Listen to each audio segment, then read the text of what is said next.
65 वर्षीय अशोक भाई, जो एक प्राइवेट नौकरी से रिटायर हो चुके हैं, आज सुबह जब वॉकिंग करके घर की तरफ लौट रहे थे तो मन में सोचने लगे कि रिटायरमेंट के समय मैं सोचता था कि मैं बंधनों से मुक्त हो रहा हूं, लेकिन अब समझ नहीं आता कि इसे जीवन की स्वतंत्रता कहूं या मृत्यु का पूर्वाभ्यास। जीवन बहुत खाली खाली सा लगता है और एक एक पल मुश्किल से गुजर रही है। रह रहकर उन्हें अपने गांव की व्यस्त दिनचर्या याद आने लगी। वह गांव इतना छोटा था कि कुछ गिनती की गलियां, मुट्ठी भर लोग और इतनी छोटी सी दुनिया की एक ही दिन में पूरा गांव नापा जा सकता था और हर किसी से मुलाकात हो जाती थी। गांव में रहते हुए लगता था कि पूरी दुनिया मुट्ठी में है, लेकिन शहर में आने के बाद सब कुछ जैसे हाथ से छूट गया। बात यह थी कि शहर आने से पहले अशोक भाई अपनी पत्नी कमला बहन और बेटे रोहित के साथ गांव में ही रहते थे, लेकिन बेटे रोहित की उच्च शिक्षा के लिए उन्हें गांव छोड़कर शहर आना पड़ा, जहां उन्होंने अपना मकान खरीदा। लेकिन शहर आने के 3 साल बाद ही उनकी पत्नी कमला बहन का हार्ट अटैक से निधन हो गया। उच्च शिक्षा के बाद रोहित नौकरी के लिए विदेश चला गया। वहां यूनिवर्सिटी में उसका करियर इतना उज्जवल रहा कि उसे वहीं नौकरी मिल गई और वहीं की मूल भारतीय लड़की नीता से शादी करके वह वहीं सेटल हो गया। शुरुआत में तो रोहित कभी कभी अशोक भाई को फोन कर लेता था, लेकिन अब तो महीनों बीत जाते थे और बेटे से बात नहीं होती थी। इस बड़े शहर में अशोक भाई बिल्कुल अकेले हो गए थे। आज जब वह सुबह वॉकिंग करके लौटे तो अचानक उनके फोन की घंटी बजी। उन्होंने फोन उठाया तो आवाज आई, हेलो पापा, मैं रोहित बोल रहा हूं। हाँ बेटा, बोल, कैसे हो? बच्चे और नीता कैसे हैं? अशोक भाई ने एक ही सांस में कई सवाल पूछ लिए। पापा, हम सब ठीक हैं। आपकी तबीयत कैसी है? ठीक हूं बेटा, इस उम्र में तबीयत में कुछ ना कुछ तो चलता ही रहता है, लेकिन भगवान का शुक्र है कि शरीर अभी चल रहा है। क्या बात है बेटा? इतने दिनों बाद मेरी याद कैसे आई? रोहित ने जवाब दिया, पापा, यहां जिंदगी इतनी व्यस्त हो गई है कि बात करने का समय ही नहीं मिलता। बहुत दिनों से सोच रहा था कि आपको फोन करूं, लेकिन काम में व्यस्त हो जाता हूं। बेटा, जैसे जैसे नौकरी में पद बढ़ता जाता है, जिम्मेदारियां भी बढ़ती जाती हैं। पापा, मैं आपको एक बात कहना चाहता हूं, आप बुरा मत मानिएगा। बोलो बेटा, इसमें बुरा मानने की क्या बात है? पापा, मैं सोच रहा था कि आप भारत में बिल्कुल अकेले पड़ गए हो। अब आपकी तबीयत भी ठीक नहीं रहती और हमारा भी यहां आना मुश्किल हो पाता है। अगर आपको ठीक लगे तो आप हमारे साथ यहां कनाडा आ जाओ। आपके दोनों पोते पोती भी आपका साथ पाकर खुश हो जाएंगे और आपका समय भी सुखपूर्वक गुजर जाएगा। मैं आपकी बहुत चिंता करता हूं पापा। अगर आप यहां आ जाएं तो हम सब निश्चिंत हो जाएंगे। अपने बेटे का प्रस्ताव सुनकर अशोक भाई को अच्छा लगा। वह सोचने लगे कि 10 साल बीत गए नौकरी से रिटायर हुए और कहीं ऐसा न हो कि अचानक मेरी आंखें बंद हो जाएं और मेरा बेटा मेरी अर्थी को कंधा देने के लिए भी ना पहुंच सके। यह सोचते हुए उन्होंने बेटे के प्रस्ताव को मान लिया। फिर प्रकाश ने कहा, पापा, जब आप यहां आ ही जाओगे तो अब इस मकान की भी कोई जरूरत नहीं है। आप इसे बेच दो। मकान बेचने की बात सुनकर अशोक भाई थोड़े हैरान रह गए, क्योंकि इस मकान के साथ उनकी पत्नी की मीठी यादें जुड़ी हुई थीं। इस मकान का हर कोना उन्होंने अपने हाथों से सजाया था, लेकिन बेटे की बात भी सही थी। उन्होंने मकान बेचने के लिए हां कह दी और अगले ही दिन अखबार में विज्ञापन दे दिया। कुछ ही दिनों में मकान बिक गया। करीब 1 महीने बाद रोहित भारत आया और मकान की खरीद फरोख्त पूरी कर ली। अशोक भाई ने जो भी बैंक में एफडी बनाई थी, रोहित ने उसका भी ड्राफ्ट बनवा लिया और पैसे निकाल लिए। सारी संपत्तियां बेचने के बाद वे लोग कनाडा जाने के लिए एयरपोर्ट पहुंच गए। रोहित ने कहा, पापा, आप यहां सोफे पर बैठो, मैं सारी औपचारिकताएं पूरी करके आपको बुलाता हूं। अशोक भाई सोफे पर बैठ गए और उनके मन में पुरानी यादें ताजा होने लगीं। जिस मकान को उनकी पत्नी ने इतने शौक से बनवाया था, उसे बेचते समय उनका मन भारी हो रहा था। शहर में आने से पहले अशोक भाई ने अपनी पत्नी कमला बहन से कहा था कि हम घर किराए पर ले लेते हैं और आराम से रहेंगे। लेकिन कमला बहन तैयार नहीं थीं और कहने लगीं कि किराए के मकान में तो हम केवल वर्तमान ही आराम से बिता सकेंगे, लेकिन भविष्य की चिंता लगातार बनी रहेगी। चाहे जैसे भी हो, एक छोटा सा मकान या फ्लैट लोन लेकर खरीद लो। कम से कम बुढ़ापे में कहीं भटकना तो नहीं पड़ेगा। कितने शौक से मैंने ये मकान बनवाया था। कमला भी कुछ ही समय इस मकान में रह सकी। अचानक एक रात उनकी तबीयत इतनी ज्यादा खराब हो गई कि सांस लेने में भी तकलीफ होने लगी। इलाज के लिए उन्हें अस्पताल में भर्ती करवाया गया, लेकिन डॉक्टरों की लाख कोशिशों के बावजूद वे उन्हें बचा नहीं सके और मुझे इस दुनिया में अकेला छोड़कर भगवान के पास चली गईं। कमला की मृत्यु के बाद रोहित कुछ दिनों के लिए ही भारत आया और कुछ ही समय बाद वापस लौट गया। लेकिन उनके जाने के बाद अशोक भाई बहुत अकेले हो गए थे। कहीं भी उनका मन नहीं लग रहा था। इतने बड़े घर में अकेले रहना उनके लिए ऐसा था मानो घर उन्हें खाने को दौड़ रहा हो। अशोक भाई, जिन्होंने कभी घर का काम नहीं किया था, अब खुद ही अपना खाना बनाने लगे थे और घर की सफाई के लिए उन्होंने एक काम वाली बाई को रख लिया था। अचानक उनका ध्यान टूटा। उन्होंने देखा कि काफी समय बीत चुका था, लेकिन रोहित अभी तक वापस नहीं आया था। घड़ी पर नजर डाली तो 1.5 घंटा बीत चुका था। उन्होंने फ्लाइट के काउंटर पर जाकर पूछा, मैडम, मेरा नाम अशोक भाई है। मेरा बेटा रोहित कनाडा जाने वाली फ्लाइट के लिए चेक इन करने गया था, लेकिन वह मुझे नजर नहीं आ रहा है। काउंटर पर मौजूद महिला ने लिस्ट चेक करते हुए कहा, हाँ अंकल, रोहित नाम का एक यात्री यहां आया था और उसने चेक इन भी किया था। कनाडा की फ्लाइट को गए तो 1 घंटा हो गया। महिला की बात सुनकर अशोक भाई के पैरों तले जमीन खिसक गई। वह बोले, लेकिन मैडम, मुझे भी उस फ्लाइट से जाना था। वो मुझे छोड़कर कैसे जा सकता है? महिला ने जवाब दिया, अंकल, ऐसा तो संभव नहीं है। जितने यात्री उस फ्लाइट में जाने वाले थे सभी गए हैं। अगर कोई यात्री नहीं आया होता तो हमारी तरफ से घोषणा की जाती।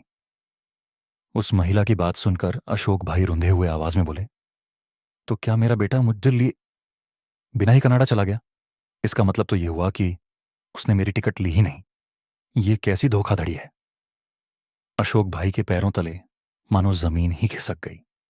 उन्होंने अपना सिर पकड़कर जमीन पर धड़ाम से बैठ गए और सोचने लगे, क्या मेरा बेटा इतना कठोर हो सकता है, जिसके पढ़ाई के लिए हमने अपने जीवन के सुनहरे दिन भी मेहनत की धारा में बहा दिए।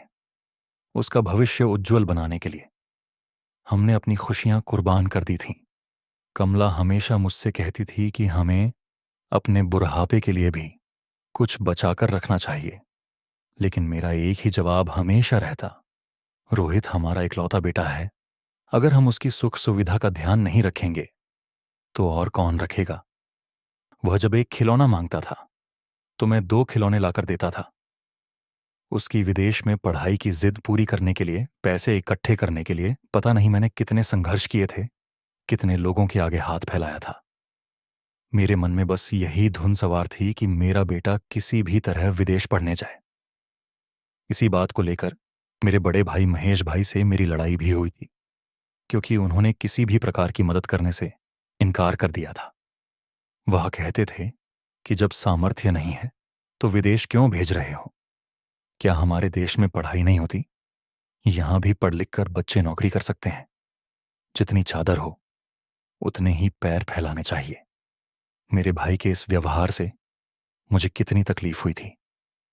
उसी दिन मैंने मन ही मन तय कर लिया था कि अब मदद के लिए मैं अपने भाई के दरवाजे पर कभी कदम नहीं रखूंगा। तभी से हमारे दोनों भाइयों के बीच कटुता आ गई थी। लेकिन अगर देखा जाए तो उसने कुछ गलत नहीं कहा था। जिस बेटे की वजह से मैंने अपने भाई से भी संबंध तोड़ लिए थे, आज वही बेटा मुझे ऐसे समय बेसहारा छोड़कर धोखा देकर चला गया जब मुझे उसकी सबसे ज्यादा जरूरत थी। सिक्योरिटी गार्ड की आवाज सुनकर अशोक भाई का ध्यान टूटा। वह गार्ड उनसे पूछने लगा, सर, आपको कहां जाना है? मैं देख रहा हूं कि आप बहुत देर से यहां बैठे हुए हैं। बेटा, मैं कहां जाऊं? मेरा तो अब कोई ठिकाना ही नहीं रहा। मुझे तो अपने बेटे के साथ कनाडा जाना था, लेकिन वह मुझे छोड़कर चला गया। अब मेरी किस्मत मुझे कहां ले जाएगी, ये मैं खुद भी नहीं जानता। इतना कहकर शोक भाई ने पास में रखी बेंच का सहारा लिया और खड़े हो गए। उन्हें कुछ भी समझ नहीं आ रहा था।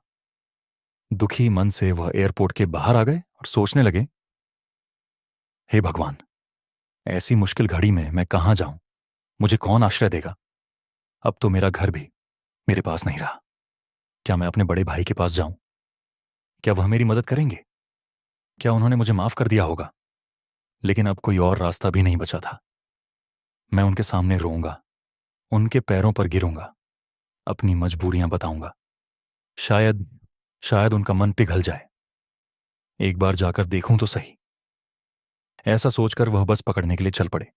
लगभग 2 घंटे बाद वह अपने भाई महेश भाई के घर पहुंचे। उन्होंने डोरबेल बजाई। दरवाजा उनकी नौकरानी ने खोला और पूछा, किससे मिलना है? महेश भाई घर पर हैं?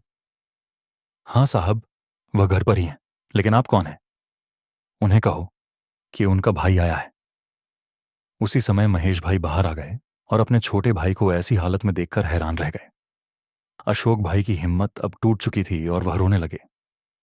महेश भाई उन्हें अंदर ले आए और अपने भाई से उनकी हालत का कारण पूछा। लेकिन अशोक भाई कुछ भी बोलने की स्थिति में नहीं थे।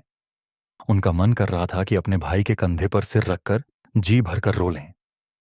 उनकी आंखों से अविरल अश्रुधारा बह रही थी। महेश भाई ने तुरंत नौकरानी से पानी लाने के लिए कहा। अशोक, आखिर बात क्या है? तू इस तरह क्यों रो रहा है और ये कैसी हालत बना रखी है? पहले थोड़ा पानी पी ले और शांत हो जा। अब तुम अपने घर पर हो, अपने भाई के पास। अशोक भाई ने एक गहरी सांस ली, थोड़ा पानी पिया और संयमित स्वर में बोले, भाई, मैं क्या कहूं आपको? इस उम्र में आकर मेरे बेटे ने ही मेरे साथ छल किया है।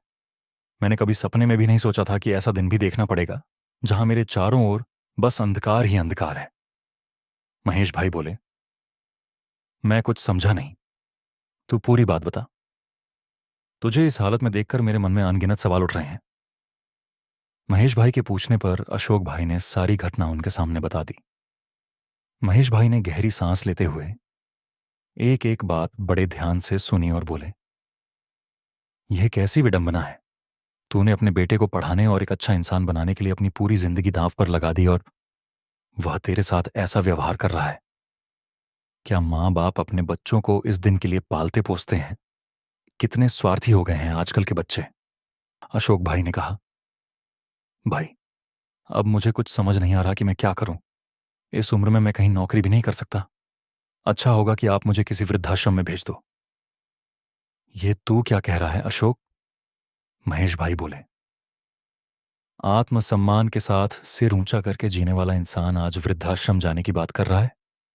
ये घर तेरा ही तो है। बेटी काव्या की शादी के बाद से, जब तेरी भाभी इस दुनिया को छोड़कर चली गई, तब से मैं बिल्कुल अकेला हो गया था। अब तू आ गया है तो हमारा समय यज्ञ का आराम से गुजर जाएगा। अपने बड़े भाई की बात सुनकर अशोक भाई को थोड़ी राहत मिली, लेकिन वह अपने भाई पर बोझ नहीं बनना चाहते थे, इसलिए वह अभी भी चिंता में थे। दोनों भाइयों के बीच यह सारी बातें चल ही रही थीं कि अचानक डोरबेल बजी। देखा तो महेश भाई की बेटी काव्या कुछ दिनों के लिए रहने आई थी। इतने वर्षों बाद अपने चाचा को घर में देखकर वह बहुत आश्चर्यचकित हुई। काव्या उनके पास बैठकर उनकी हालचाल पूछने लगी। लेकिन जब उसे अशोक भाई की हालत के बारे में पता चला तो उसे भी बहुत दुख हुआ और हैरानी हुई कि रोहित अपने पिता के साथ ऐसा कैसे कर सकता है। अगले दिन सुबह काव्या ने अपने पिता और चाचा के लिए स्वादिष्ट नाश्ता बनाया और फिर खुद दूसरे कमरे में चली गई। अशोक भाई ने देखा कि काव्या मोबाइल पर ऑनलाइन क्लास ले रही थी। उसे ऑनलाइन क्लास लेते देखकर अशोक भाई के मन में कुछ विचार आया। जब काव्या बाहर आई तो उन्होंने उससे कहा, बेटा, एक बात बताओ, क्या मैं भी ऑनलाइन क्लास ले सकता हूं? घर बैठे बैठे अपने बेटे के बारे में सोचकर दुखी रहने से अच्छा है कि मैं किसी काम में व्यस्त हो जाऊं। उनकी बात सुनकर काव्या बोली, क्यों नहीं काका, आजकल तो ऑनलाइन क्लासेस का ही जमाना है। ना तो आपको स्कूल जाना पड़ेगा और ना ही घंटों खड़े होकर पढ़ाना होगा। आप अपनी सुविधा के अनुसार बच्चों को पढ़ा सकते हैं और वैसे भी आप तो गणित विषय के बहुत अच्छे शिक्षक रह चुके हैं। काव्या ने अशोक भाई का ऑनलाइन बायोडेटा तैयार करके अपनी स्कूल में भेज दिया। थोड़े ही समय में अशोक भाई को नियुक्त कर लिया गया। अब उन्हें ऑनलाइन पढ़ाने के अच्छे पैसे मिलने लगे थे। सुबह 9 बजे से दोपहर 12 बजे तक वह अपने फोन से ही बच्चों को ऑनलाइन पढ़ाते थे और अपना खर्च खुद निकाल लेते थे। अब उन्हें जीने के लिए एक उद्देश्य मिल गया था। वह पहले से ज्यादा सक्रिय और स्वस्थ रहने लगे थे और अपनी जिंदगी से संतुष्ट थे। लेकिन वह गरीब बच्चों के लिए भी कुछ करना चाहते थे।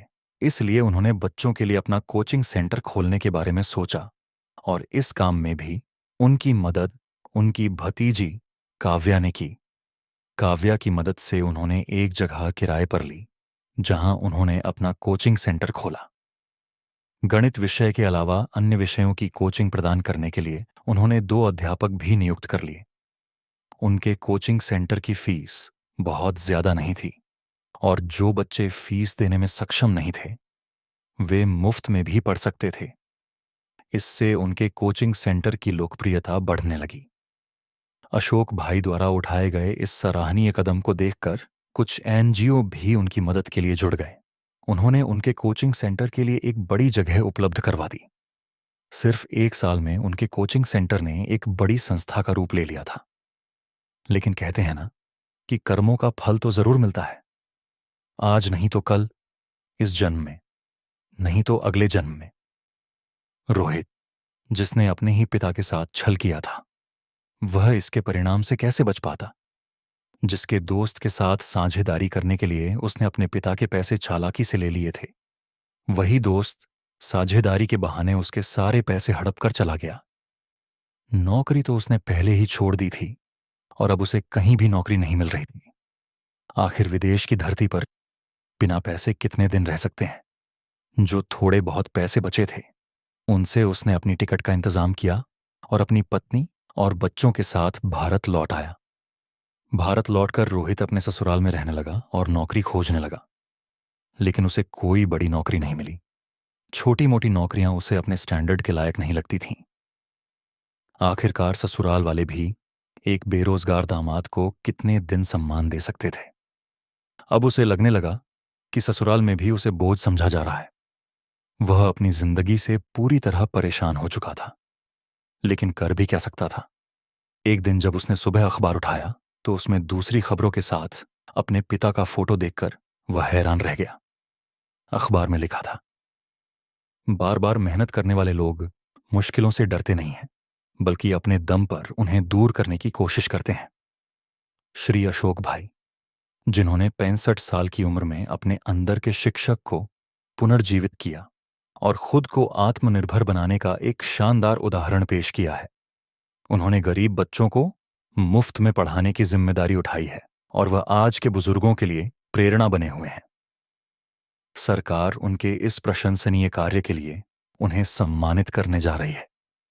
यह खबर पढ़कर रोहित को अपनी आंखों पर यकीन नहीं हुआ। वह हैरान था कि जिस पिता को वह अकेला छोड़कर चला गया था वह आज अपनी मेहनत से इतना बड़ा पुरस्कार पाने जा रहे हैं। अखबार में उनके कोचिंग सेंटर का नाम और पता भी लिखा हुआ था। रोहित अपनी पत्नी के साथ तुरंत अपने पिता से मिलने के लिए दौड़ पड़ा। जब वह वहां पहुंचे तो देखा कि उस जगह पर एक बहुत बड़ी संस्था खड़ी हो चुकी थी।